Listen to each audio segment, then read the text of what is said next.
The next thing I want to talk about is how to use conflict in a story. There are different ways to use conflict, whether it's to extend a conflict, to resolve a conflict, to start a conflict, whatever it is. And I want to take you through a few examples that will help you understand how conflict works so that you can create scenes that are either extended or resolved or whatever the case may be. So the first thing I want to talk about is how to extend conflict or make conflict continue. So maybe there's an issue in your story and now you want it to extend through the story. For example, let's say there's this girl named Callie who wants to talk to John. Yes, she's able to talk to him, but he won't listen. So we're using the word yes and but. That is continuing the conflict. So think of your conflicts in this way. So perhaps you have a character who is in a new conflict. Maybe my character is fighting the Minotaur. Yes, he's able to strike the Minotaur a few times with his sword, but they seem to leave no damage or effect on him. So that is continuing the conflict. It's showing that,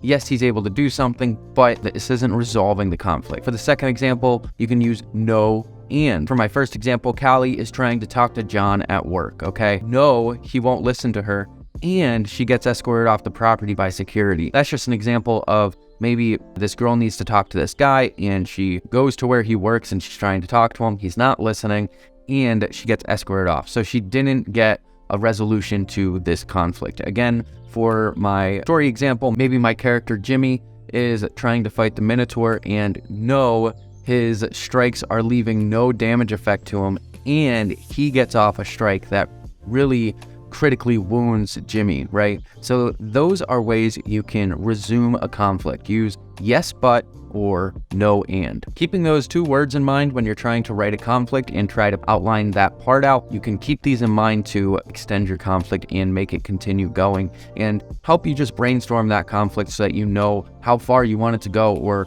what things you want to touch on in your story. So now that we've talked about how you can cause conflict and cause it to continue in your story to make it add a little more depth, and you want to have some strategy behind how you go about doing that, now we can talk about how to resolve a conflict, because we can't just keep using yes, but, no, and, because then we would just continue to have conflict over and over and over, or the conflict would continue extending and never have a resolution.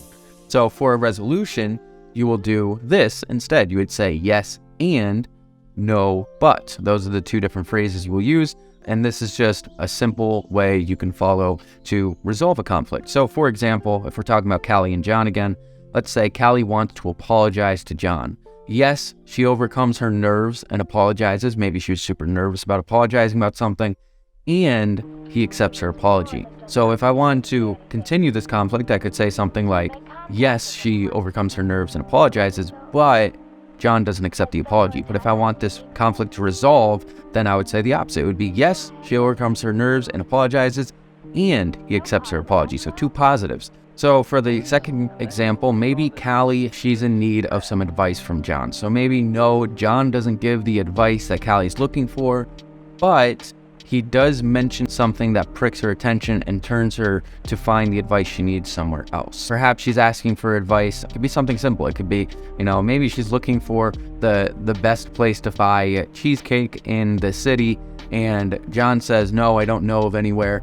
but I do know a guy that can probably help you out. So that would resolve your conflict. Or perhaps if I'm talking about our Minotaur story, perhaps no, Jimmy doesn't land too many lethal strikes on the Minotaur, but he does come up with a plan to drop a rock on the Minotaur's head and ultimately kill him. So perhaps that is the way I resolve that conflict. So those are just some examples. Again, if you want to extend conflict, use yes, but, no, and.